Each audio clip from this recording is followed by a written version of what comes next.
Everybody. So I am still reading The 7 Habits of Highly Effective People, and I would like to share with you habit number 6. This habit is just everything, right? So I'm going to tell you why it is. It's all about synergy. So if you are not familiar with synergy, I'm going to share with you what that means according to brother Covey. So, synergy means the whole is greater than the sum. It means that the relationship that the parts have to each other is a part of itself.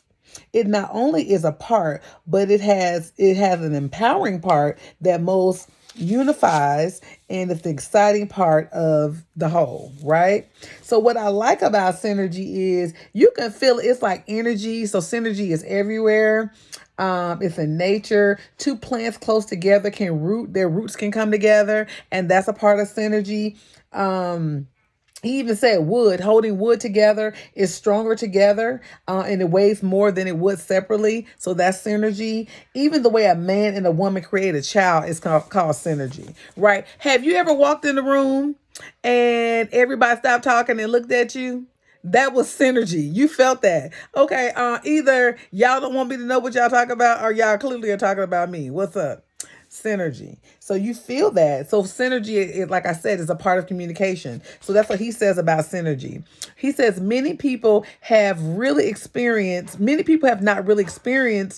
even a modern degree of synergy in their family lives or in interactions. They've been trained and scripted into defense and protective communication, into believing that their lives or people can't be trusted. So a lot of times they don't tap in because of trust. You don't want to dig a lot deeper with people when you're talking to them to feel what they're feeling. Remember we were saying you seek to be understood. That was habit 2, I think. So when you're seeking to understand, excuse me, before being understood. When you're seeking to understand someone, you're tapping into what they believe. You're tapping into their levels of understanding. So when you're doing that, you're opening yourself up, and a lot of people don't feel comfortable opening themselves up. But that's a form of synergy. So he says, like administrators who set up new rules and regulations based on the abuse of few people outside of an organization, I know that very well. So it's the limiting freedom and creating power, creating possibilities for many. It's the business partners who imagine the worst scenarios possible and write up legal language, killing the whole spirit of creativity. Come on, are you working at a place where you can't do nothing because of one person someone else did? That is the synergy. They felt that they're instead of dealing with the people that created the problem, they just want to create a problem for everyone else. I mean, we live in a country based on laws which are synergized, where a lot of people have this negative image of certain people, of certain classes, or certain colors. That's synergy. And then sometimes you find yourself believing something someone has scripted.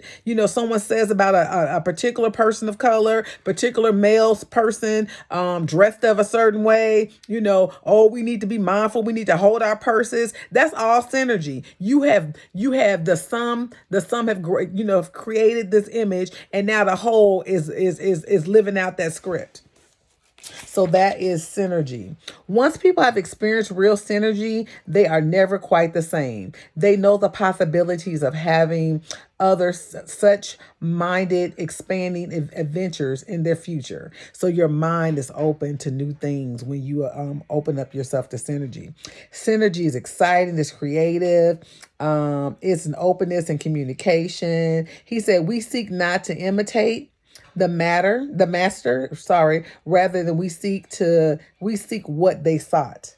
Is what he says with synergy. I like this. So he says, so there are different levels to communication. So when you have proper communication, then you have a deeper understanding of what synergy is, right? So the lowest level of communication, okay, let me say it this way. So with communication, there's trust and there's cooperation, right? So then when you're on the high end of trust and cooperation, there's synergistic energy flowing, right? Everything is real flowing real positively. And so if you followed the discussion, we talked about the win-win. So when you're flowing with synergy, there's a win-win or no lose. I want to win, you want to win. All we do is win, right? Well, I don't like that song because he says all I do is win. So we're not all we do is win. We want to win together. So if we're going to look at a song for that, when I talk about synergy, I've been referring to Goody Mob's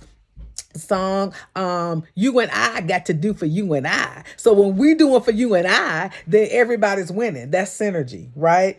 Then there's respectful compromise. So there's that's where the win-win or no deal comes in. So if I can't win, you can't win, then there's no deal because we both got to win. So but when you get on the low end of communication, then there's a low end of trust. So then there's this defensiveness. So it's either win, lose. I'm winning, and if you ain't winning, that ain't my fault. Or I care more about you winning than I care about me winning. That's not good either. That's not a win for anybody. Okay. So there's low levels of cooperation when you do that. So respectful communication works in independent situations and even interdependent situations. So interdependent is you and I got to do for you and I. It's thinking about everybody, not just yourself. Okay, not just you winning. Right? So then you can create possibilities. So the compromise means 1 + 1 = 1, right? 1 + 1 don't equal 2, it equals 1. But then when you have synergy, he says 1 + 1 may equal 8. It may equal 16. It could even equal 1600. Okay. So the synergistic, I'm about to add an L there.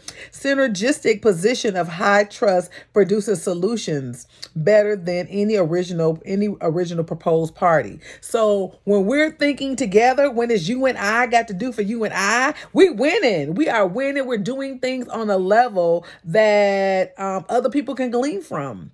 So that's how it becomes multiplied, because when we're doing it together, then so-and-so was like, well, how y'all doing that? Let me learn from that formula. Let me adopt that script. Let me adopt what you're saying, what you're doing, so then I can do it, right? So that's how people perform. That's how other people win. When you're watching ball, if you're watching a sport, everybody's working together. And then they create that module, they create that script, and so they can win again. And then so if you see professional people doing it, then you see high school kids doing it because they're mirroring those same images that they saw. They're studying it, they're watching it, they're learning the plays, and they're able to execute that same play. They're able to execute that same script. That's synergy.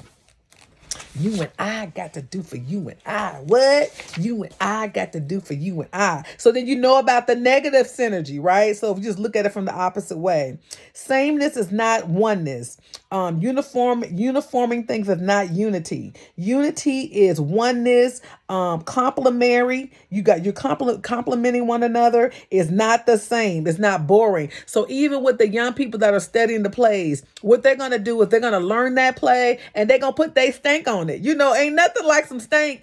People make food, but when you put that little seasoning in there it is. And everybody got their own creative way to put the seasoning in. So that's what I like That's what I like about centering. So synergy, we value the differences about one another. The mental, emotional, psychological differences in people is the key to valuing them. Okay. And so we've talked a little bit about that emotional bank. When you value people, you're depositing positive things into their emotional bank, right? So you're refraining from doing things that would go against what you believe is the right thing. So this is my topic on synergy. I want you to think about, I got to add this part. So at the end of the book, this is so funny. So I'm going to give you guys this project. Think about people you typically see differently than you. Consider ways that you can work with them. Okay, list all the people that irritate you. And then the next time you have a disagreement or confrontation, try to understand that person. Habit 6, synergy. What say you? Hopefully you enjoyed it.